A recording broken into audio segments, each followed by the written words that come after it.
Welcome to Nanak classes. दोस्तों, Nanak classes के YouTube channel पे आपका स्वागत है। आज है 19 जुलाई और 19 जुलाई 2025 के जितने भी most important Rajasthan current affairs के क्वेश्चन बनते हैं आज हम उनका डिस्कस करेंगे। पूरा वीडियो ध्यान से देखना और लास्ट में मैं आपसे क्वेश्चन पूछूंगा जिनके जवाब आपको कमेंट बॉक्स में देने हैं। आज हम पढ़ेंगे डूंगरपुर को सुपर स्वच्छ लीग सिटी का अवार्ड, मुंशी प्रेमचंद राष्ट्रीय कथा सम्मान 2025 और मुख्यमंत्री उत्कृष्टता पुरस्कार 2025।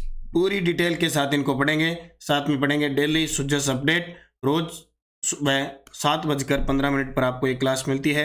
वीकली 15 दिन और मंथली क्लास आपको प्राप्त हो जाती है। तो अब करें स्टार्ट। सभी प्यारे साथियों को प्यार भरा नमस्कार, गुड मॉर्निंग। एक बार सारे विद्यार्थी वीडियो को लाइक कर दें, शेयर कर दें। अगर आप चैनल पे नए हैं तो इसको सब्सक्राइब कर लें। तो करें स्टार्ट। सबसे पहले 18 जुलाई को हमने क्या पढ़ा था? हमने पढ़ा जून 2025 की नवीन व नवीकरणीय ऊर्जा मंत्रालय की रिपोर्ट के अनुसार अक्षय ऊर्जा क्षमता में प्रथम स्थान किस राज्य का है? राजस्थान। डॉक्टर धीरज सिंह को वर्ष 2025 में कौन सा कृषि पुरस्कार मिला? राष्ट्रीय कृषि वैज्ञानिक पुरस्कार। प्रधानमंत्री धन धान्य कृषि योजना की अवधि कितने वर्षों की है? 6 वर्ष। बायो फोर्टिफाइड मिलेट न्यूट्री बार योजना की शुरुआत मुख्यमंत्री दिया कुमारी ने किस स्थान से की? अपने विधानसभा क्षेत्र विद्याधर नगर जयपुर से। क्षय रोग खोज अभियान राजस्थान में कब से कब तक संचालित किया जा रहा है? 25 जून से लेकर 21 जुलाई 2025 तक। एक जिला एक उत्पाद में उत्कृष्ट कार्य हेतु राजस्थान को वर्ष 2024 में कौन सा पुरस्कार मिला? कांस्य शील्ड। और 17 जुलाई 2025 को सहकार व रोजगार उत्सव का आयोजन राजस्थान में कहाँ किया गया? दादिया जयपुर में। और एक प्रश्न था, मुख्यमंत्री निःशुल्क यूनिफॉर्म वितरण योजना के तहत विद्यार्थियों को क्या लाभ मिल रहा है? 2 सेट यूनिफॉर्म, सिलाई हेतु प्रति विद्यार्थी 200। अब सरकार इसको चेंज करेगी, सीधा डीबीटी डायरेक्ट बेनिफिट ट्रांसफर के माध्यम से सिलाई और जो यूनिफॉर्म है उसके पैसे विद्यार्थी के खाते में डालेगी। अब करते हैं स्टार्ट आज की क्लास। आज का पहला प्रश्न, स्वच्छता सर्वेक्षण 2024 राजस्थान के संदर्भ में सत्य कथन बताओ। इससे पहले जो स्वच्छता सर्वेक्षण की रिपोर्ट आई है वो 2023 की आई है, अब 24 की आई है 25 के अंदर, इसलिए हम इसको 24-25 भी कह सकते हैं। तो स्वच्छता सर्वेक्षण 2024 राजस्थान के संदर्भ में सत्य कथन बताओ। जयपुर नगर निगम ग्रेटर को मिनिस्टीरियल अवार्ड मिला। डूंगरपुर को सुपर स्वच्छ लीग सिटी का अवार्ड मिला। जयपुर ग्रेटर नगर निगम ने देश में 16वां और जयपुर हेरिटेज ने 20वां स्थान हासिल किया। यानी पिछली साल ये 171 और 173वें स्थान पे थे। पिछली साल जयपुर ग्रेटर 171 में और जयपुर हेरिटेज 173 में था, और अब सीधा देश में 16वें और जयपुर हेरिटेज 20वें स्थान पे आया है, जो अपने आप में राजस्थान में पहला और दूसरा स्थान। आपसे पूछे कि स्वच्छता सर्वेक्षण 2024 में राजस्थान का कौन सा शहर टॉप पे आया है, तो जयपुर ग्रेटर नगर निगम 1 नंबर, जयपुर हेरिटेज 2 नंबर पर। यानी देश में 16वां और यहाँ और इधर ये जयपुर हेरिटेज 20वां। उपयुक्त सभी सत्य है। ये तस्वीर आप देख सकते हो, ये हमारे स्वायत्त मंत्री बरमल खर्रा साहब हैं, ये अवार्ड लेते हुए नई दिल्ली के अंदर। चलो देखो, स्वच्छता सर्वेक्षण 2024 पूरी डिटेल देख लियो, ठीक है। इंदौर लगातार 8वीं बार सबसे स्वच्छ शहर बना। इंदौर लगातार 8वीं बार सबसे स्वच्छ शहर बना। 10 लाख प्लस आबादी वर्ग में नंबर 1 व सुपर स्वच्छ लीग में शीर्ष स्थान। जयपुर नगर निगम ग्रेटर को मिनिस्ट्रियल अवार्ड मिला। मिनिस्टीरियल अवार्ड मिला एक, तो ये याद रखना। जयपुर ग्रेटर की आई है 16वीं रैंक, राज्य में पहली है, और जयपुर हेरिटेज की आई है 20वीं रैंक, जो राज्य में दूसरी है। डूंगरपुर बहुत इंपॉर्टेंट है, ये प्रश्न आपसे पूछेगा पेपर में। सुपर स्वच्छ लीग श्रेणी में सम्मानित किया गया। इसमें आपको याद रखना है, जैसे जयपुर ग्रेटर 16वीं, जयपुर हेरिटेज 20वीं, जोधपुर नॉर्थ 56वीं रैंक पे रहा, जोधपुर साउथ 63वीं रैंक पे रहा, उदयपुर 13वीं रैंक पे रहा 3 से 10 लाख वाली आबादी वर्ग के अंदर, और बीकानेर 48वीं रैंक पे। ओडीएफ यानी कचरा मुक्त शहर में आगे। ओडीएफ खुले में शौच से मुक्त प्लस शहरों की संख्या 17 से बढ़कर 28 हो गई है। 4 शहर उदयपुर, राजाखेड़ा, जयपुर ग्रेटर और हेरिटेज को कचरा मुक्त शहर के लिए 3 स्टार रैंकिंग मिली है। अब इनको याद करना भी एग्जामिनर क्या भला क्या पूछ ले।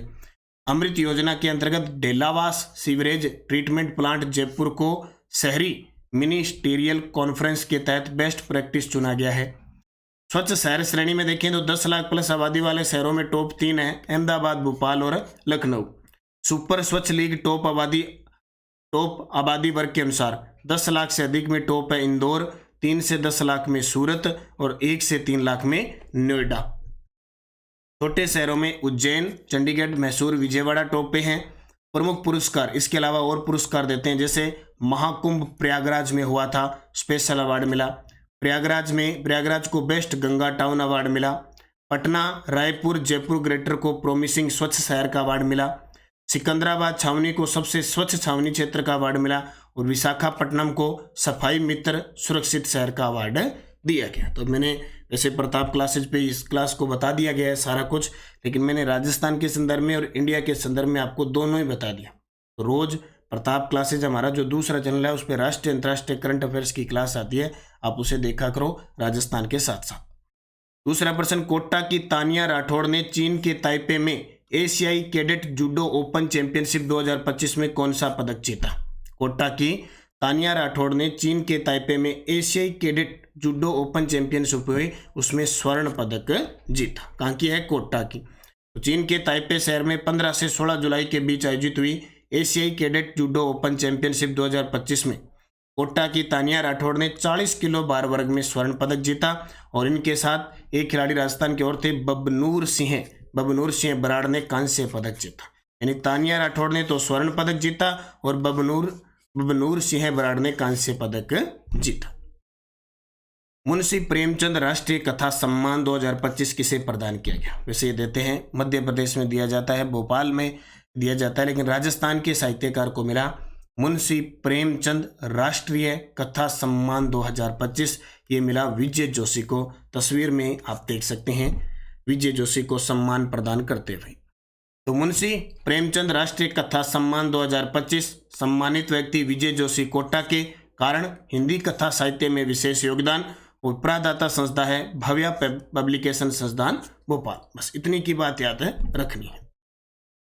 निम्न में से कौन से नाम परिवर्तन हाल ही में राजस्थान सरकार द्वारा स्वीकृत किए गए? देखो, अभी राज्य मंत्रिमंडल की जो बैठक हुई थी उसके अंदर कुछ निर्णय लिए गए थे, 3 नई पॉलिसी जारी हुई थी, कुछ पॉलिसी का अनुमोदन संशोधन किया गया था। जो थे मैं आपको लगातार बता रहा हूँ। राजस्थान सरकार द्वारा ओसिया जोधपुर स्थित राजकीय स्नातकोत्तर महाविद्यालय का नाम शहीद गोरखराम वीर चक्र राजकीय स्नातकोत्तर महाविद्यालय किया गया है। बुड्ढा जोड़ रायसीनगर के राजकीय कन्या महाविद्यालय का नाम श्री गुरु जम्बुवेश्वर कन्या महाविद्यालय रखा गया है। फतेहपुर के राजकीय महाविद्यालय का नाम मोदीसन राजकीय महाविद्यालय फतेहपुर किया गया है। इन तीनों को याद रखना। तो 1, 2, 3 इसका उत्तर हो जाएगा। तो बदले हुए नाम है, आगे भी एग्जामिनर बदले हुए नाम पूछ चुका है। तो ओसिया के अंदर जो राजकीय स्नातकोत्तर महाविद्यालय है उसका नाम शहीद गोरखराम वीर चक्र राजकीय स्नातकोत्तर विद्यालय किया। बुड्ढा जोड़ रायसीनगर की जो राजकीय कन्या महाविद्यालय है उसका नाम श्री गुरु जम्बुवेश्वर कन्या महाविद्यालय कर दिया। और जो फतेहपुर के अंदर राजकीय महाविद्यालय है उसका नाम मोदीसन राजकीय महाविद्यालय कर दिया। ये इसका नाम नहीं बदला है, ये ऑप्शन गलत है। तो 3, 1, 2, 3 सही है। ठीक है, तो महाविद्यालयों के नाम मैंने बता दिए किसके क्या है, अब ज्यादा इसको पढ़ने की जरूरत नहीं। स्वामित्व योजना के अंतर्गत निम्नलिखित में से कौन कौन से विभाग क्रियान्वयन में शामिल है? अभी ये डिप्टी जेलर में प्रश्न आया है। अभी जो डिप्टी जेलर का पेपर हुआ था उसमें प्रश्न आया कि स्वामित्व योजना के तहत कौन कौन से विभाग है वो क्रियान्वयन में शामिल है। तो एक पंचायती राज विभाग भी है, एक भारतीय सर्वेक्षण विभाग भी है, एक राजस्व विभाग भी है। उपयुक्त सारे सत्य हैं। देखो, स्वामित्व योजना वर्तमान में बहुत चर्चा में चल रही है, लगातार इससे प्रश्न पूछे जा रहे हैं। सबसे पहले योजना के प्रमुख घटक सर्वे करके परिवारों को डिजिटल माध्यम से पट्टे वितरित करना है। क्रियान्वयन विभाग पंचायती राज विभाग, भारतीय सर्वेक्षण विभाग और राजस्व विभाग द्वारा गांव की आबादी का सर्वेक्षण और ग्रामीण क्षेत्रों में उन्नत तकनीक के साथ मानचित्रण योजना भारत के प्रधानमंत्री द्वारा राष्ट्रीय पंचायत दिवस यानी 24 अप्रैल 2020 को शुरू किया गया था। ये केंद्रीय क्षेत्र की योजना है। पंचायती राज मंत्रालय इस योजना के क्रियान्वयन के लिए नोडल मंत्रालय है, नोडल विभाग है वो पंचायती राज मंत्रालय। इसके साथ भारतीय सर्वेक्षण विभाग और राजस्व विभाग भी क्रियान्वयन कर रहा है। प्रधानमंत्री नरेंद्र मोदी ने स्वामित्व योजना के तहत 230 प्लस जिलों के 50,000 गाँव में 65 लाख प्लस लोगों को संपत्ति कार्ड वितरित किए हैं। यह कार्ड लोगों को संपत्ति का कानूनी मालिक बनाता है। बिल्कुल, योजना में राजस्थान, मध्य प्रदेश, छत्तीसगढ़ सहित 10 राज्यों और 2 केंद्र शासित प्रदेशों के लाभार्थियों को शामिल किया जा रहा है। ठीक है। इसके अलावा प्रदेश में स्वामित्व योजना के तहत 35,955 ग्रामों का ड्रोन सर्वेक्षण पूरा किया जा चुका है और 15 लाख से अधिक कार्ड वितरित किए गए। जिस दिन ये आयोजन हुआ था 23 अप्रैल को, उस दिन आयोजन हुआ था। तो स्वामित्व योजना अभी ताजा पेपर में प्रश्न आया है। राइजिंग राजस्थान कार्यक्रम का सफल आयोजन करने के लिए मुख्यमंत्री उत्कृष्टता पुरस्कार 2025 किसे मिला? ये लोक सेवा दिवस 21 अप्रैल को बनाया गया। मैं आपको लगातार इसलिए करवा रहा हूं क्योंकि अभी प्रश्न आया ताजा कि मुख्यमंत्री उत्कृष्टता पुरस्कार व्यक्तिगत श्रेणी में किसे दिया गया। तो वो 6 थे, मैंने 6 करवा दिए। आज मैं आपको करवा रहा हूं कुछ और सीधे संस्था या किसी वैसे। राइजिंग राजस्थान कार्यक्रम का सफल आयोजन करने के लिए मुख्यमंत्री उत्कृष्टता पुरस्कार 2025 दिया अजिताभ शर्मा को। किसको? अजिताभ शर्मा। ये देखो, मुख्यमंत्री से अवार्ड लेते हुए ये है हमारे मुख्य सचिव सुधांशु पंत और ये है कोटा से लोकसभा सांसद और 18वीं लोकसभा के अध्यक्ष ओम बिरला। तो लोक सेवा दिवस 21 अप्रैल को बनाया गया। आयोजन स्थल हरिश्चंद्र माथुर, राजस्थान राज्य लोक प्रशासन संस्थान, जयपुर। मुख्य अतिथि मुख्यमंत्री भजनलाल शर्मा।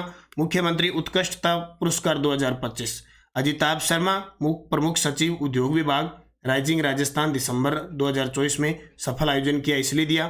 देवराज, निदेशक पेंशन व पेंशनर कल्याण विभाग, जीवित प्रमाण पत्र का ऑनलाइन वेरिफिकेशन का नवाचार किया। बोले जीवित है कि नहीं है, तो वेरिफिकेशन करने के लिए इन्हें मुख्यमंत्री उत्कृष्टता पुरस्कार दिया। डॉक्टर विपिन माथुर, प्राचार्य RNT मेडिकल कॉलेज उदयपुर, मेरा अस्पताल मेरी जिम्मेदारी, नवाचार के लिए दिया गया। कल मैं आपके लिए एक अवार्ड इसके अंदर और दिए थे, संपर्क पोर्टल पुरस्कार। मुख्यमंत्री संपर्क पोर्टल पुरस्कार हो रहे 4-5, वो और आपको कल बताऊंगा। प्रधानमंत्री सुरक्षित मातृत्व अभियान के अंतर्गत सरकारी चिकित्सा संस्थानों में विशेष सत्र कब आयोजित किए जाते हैं? प्रधानमंत्री सुरक्षित मातृत्व अभियान है और हाल ही में राजस्थान है वो टॉप पे चल रहा है। तो सरकारी चिकित्सा संस्थानों में विशेष सत्र आयोजित किए जाते हैं हर माह की 9, 18 और 27 तारीख को। हर महीने के 9, 18 और 27। बस याद रखना, मातृत्व अवकाश 9 महीने बाद बच्चे का जन्म होता है, 9 दिन का गैप। 9 तारीख, फिर 18 तारीख, फिर 27 तारीख, हर माह की 9, 18, 27 तारीख को। तो गर्भावस्था में प्रसव के दौरान होने वाले जोखिम को कम करने और जनानी व उनके होने शिशु को सुरक्षित रखने के लिए चिकित्सा व स्वास्थ्य विभाग की ओर से 18 जुलाई 2025 से जिले भर के सरकारी चिकित्सा संस्थानों पर प्रधानमंत्री सुरक्षित मातृत्व अभियान के सत्रों का आयोजन किया जाएगा। हर माह की 9, 18, 27 तारीख को किया जाता है। ये भी तारीख याद रखना। शिव की डोज क्या कहती है? आज झुंझुनू के प्रतापपुरा गांव से शुरू हुआ बेटी के जन्म पर 10 पौधे लगाने का अभिनव अभियान। 23 और 24 जून 2025 को जयपुर में सप्तशक्ति कमांडर्स कॉन्फ्रेंस का आयोजन किया गया। राजस्थान विद्युत विनियामक आयोग ने प्रदेश में 1000 मेगावाट आवर की बैटरी ऊर्जा भंडारण प्रणाली स्थापित करने के लिए ट्रैफिक को मंजूरी दी है। राजस्थान में नमो ड्रोन दीदी योजना का शुभारंभ कोटा से किया गया। बिल्कुल, अपने पिछले 1 साल का जो भी इंपॉर्टेंट क्वेश्चन बनता है, चाहे आर्थिक समीक्षा से किससे, उनको पढ़ना है। राम सेतु परियोजना राजस्थान के 17 जिलों को पेयजल और सिंचाई की सुविधा उपलब्ध करवाएगी। अमेरिका से आयातित AH-64 हेलीकॉप्टर अपाचे राजस्थान की बॉर्डर सीमा पर तैनात होंगे। अभी खरीदे जा रहे हैं, अमेरिका से आने वाले हैं। AH-64 समझौता हुआ है। राजस्थान की वानिकी व जैव विविधता परियोजना जापान इंटरनेशनल कोऑपरेटिव एजेंसी के द्वारा प्रायोजित है। और बोडाना जो सोलर पार्क है वो जैसलमेर में है। बोडाना हो गया, बेंसाना हो गया, इसके अलावा बिनाजपुरा हो गया।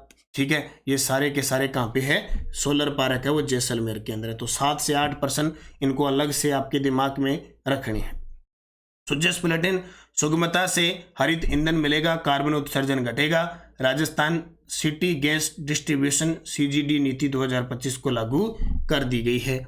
और राज्य सरकार 56,000 बुजुर्गों को तीर्थ यात्रा करवाएगी। कितने? 56,000 को। इसमें 50,000 ऐसी ट्रेन से और 6,000 हवाई जहाज से हैं। तो इसके आवेदन शुरू हो चुके हैं भी।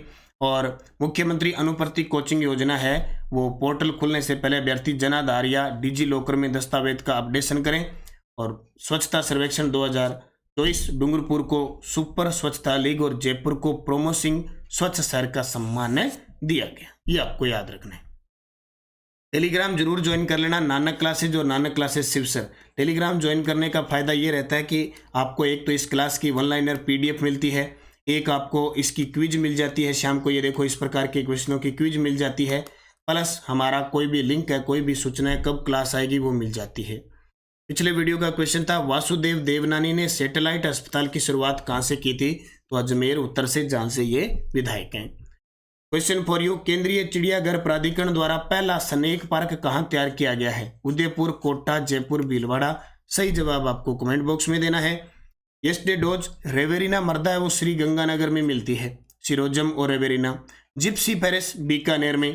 पर्वतीय मर्दा, देखो पर्वतीय जहाँ जहाँ पर्वत है वैसे खास करके ऑप्शन उसमें बांसवाड़ा था, उदयपुर बांसवाड़ा। कांतली नदी निकलती है खंडेला पहाड़ी से, और रूपारेल नदी निकलती है उदयनाथ की पहाड़ी से। ये आंतरिक प्रवाह की नदियां हैं। ये सारे प्रश्न जो रिसर्चर एग्जाम में हुआ ना RPSC का एग्जाम, उसमें आए। अब 5 प्रश्न है RPSC डिप्टी जेलर एग्जाम 2025। अब थोड़ी सी मुश्किल प्रश्न है, लेकिन इनको खोजबीन करके इनके उत्तर दिया करो, क्योंकि जैसे प्रश्न आए हुए हैं मेरा तो रूटीन है, भी मैं आपको 5 प्रश्न कराऊंगा। मगरा जिसे पहले बीकानेरी के नाम से जाना जाता था, जिसे बीकानेरी चोखला और चक्री के नाम से जाना जाता है, वह नस्ल कौन सी है? जोगी तीर्थ वार्ता के दौरान मालदेव हुमायूं की सहायता कौन से क्षेत्र में करने को तैयार था? किस राज्य के शासक ने 1837 में अपनी गया तीर्थ यात्रा में अपने सामंतों को कन्यावध न करने की शपथ दिलाई थी? भरतपुर में 1920-21 में विद्यार्थी आंदोलन का नेतृत्व किसने किया था? और सीकर जिले के रेवासा गांव में कौन सा मंदिर स्थित है? पांचों के जवाब दे देना। हालांकि थोड़े से मुश्किल होते हैं क्वेश्चन, लेकिन ये समझ लेना कि जब RPSC प्रश्न पूछ लेना तो राज्य कर्मचारी चयन बोर्ड इनमें से कोई भी प्रश्न रिपीट कर सकता है, इसलिए इन पांचों के अच्छे तरीके से जवाब देना। इसीलिए मैं ये लास्ट 4-5 मिनट भी आपको स्पेशल देता हूँ, और रोज कोई एग्जाम हो गया आपको क्वेश्चन दे दिया। अब इनको खोज करके अगर आप उत्तर नहीं लोगे, उत्तर कमेंट में नहीं दोगे, तो मुझे लगेगा भी मैं ये फालतू ही 4-5 मिनट खराब कर रहा हूँ। इसलिए अब इनके जवाब दिया करो। आपके पास अच्छी अच्छी पुस्तक है, अच्छा ज्ञान है, उनसे इनके उत्तर ढूंढा करो कहीं से भी, और कमेंट में जवाब दिया करो, तब तो है इन प्रश्नों को करवाने का, नहीं तो कोई औचित्य नहीं रह जाता। वही बात कि पहले बंदर हुआ करता था, बनमानुष हुआ करता था, इंसान हुआ करता, इंसान की पूंछ हुआ करती थी, उसका यूज करना धीरे धीरे कम कर दिया, पूंछ हट गई। अब इंसान अपना दिमाग कम यूज करता है, दूसरे लोगों का दिमाग यूज करने लग गया, तो खुद का दिमाग खराब होने लग गया। आपने देखा होगा हम ज़्यादातर दूसरों को फॉलो ज़्यादा करते हैं कि वो क्या कर रहा है, वो क्या कर रहा है, मैं ऐसे करूँ। हम क्या कर रहे हैं, हम इसका दिमाग बहुत कम यूज करते हैं, बहुत कम हैं जो यूज करते हैं, इसलिए दिमाग भी धीरे धीरे खत्म हो जाएगा। और अगर आप मुझे कमेंट में इन क्वेश्चनों के जवाब नहीं दोगे तो धीरे धीरे ये भी बंद हो जाएंगे। इसलिए गौर करना, ये आपका होमवर्क है, इसको करना ही करना है। जाते जाते सारे विद्यार्थी वीडियो को लाइक कर देना, शेयर कर देना। अगर आप चैनल पे नए हैं तो सब्सक्राइब कर लेना इसको। और चतुर्थ श्रेणी कर्मचारी के हमारे वीडियो कोर्स टेस्ट सीरीज चल रही है। तृतीय श्रेणी अध्यापक L1 L2 की टेस्ट सीरीज चल रही है। 101 टॉपिक, 85 टॉपिक, 15 शेड्यूल। ये इसका देखो शाम को 5 बजे टेस्ट हो जाता है, 9 बजे इसकी व्याख्या यूट्यूब पे आ जाती है। रीट L1 का वीडियो कोर्स चल रहा है। इसके अलावा टेलीग्राम वगैरह ज्वाइन करना ही है, और ये करंट अफेयर्स की टेस्ट सीरीज लेनी है। Daily test, weekly test, monthly test 2024 का फ्री है। मंथली आपको वीडियो भी मिलता है, PDF आप प्रिंट निकाल सकते हैं। उसी प्रकार प्रताप क्लासेज पे राष्ट्रीय अंतर्राष्ट्रीय करंट है, डेली वीकली मंथली टेस्ट मात्र 50 रुपये में, तो इसको ज्वाइन करो। सेकंड ग्रेड की टेस्ट सीरीज चल रही है जिसमें 15 शेड्यूल टेस्ट, 85 टॉपिक वाइज है। टास्क सीरीज है, इसमें आपको टेस्ट दिया जाता है, PDF दी जाती है, और यूट्यूब पे सोल्यूशन करवाया जाता है। उसी प्रकार असिस्टेंट प्रोफेसर की सीरीज हमारी चल रही है, तो ज्वाइन करो, मेहनत करो, अच्छे तरीके से सफलता मिलेगी। स्पेशल आपकी तैयारी के लिए ये चीज़ें उपलब्ध करवाई गई है। धन्यवाद। जय हिंद, जय भारत, जय राजस्थान।